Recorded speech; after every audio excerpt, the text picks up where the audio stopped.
Pinupuri ka namin, O Diyos, Ama, Anak at Espiritu Santo.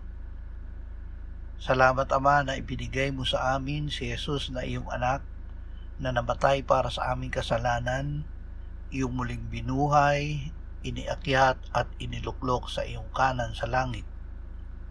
Salamat na ibinigay mo sa amin ang iyong banal na Espiritu at sa pamamagitan niya ay ibinuhos mo ang iyong pag-ibig sa aming puso.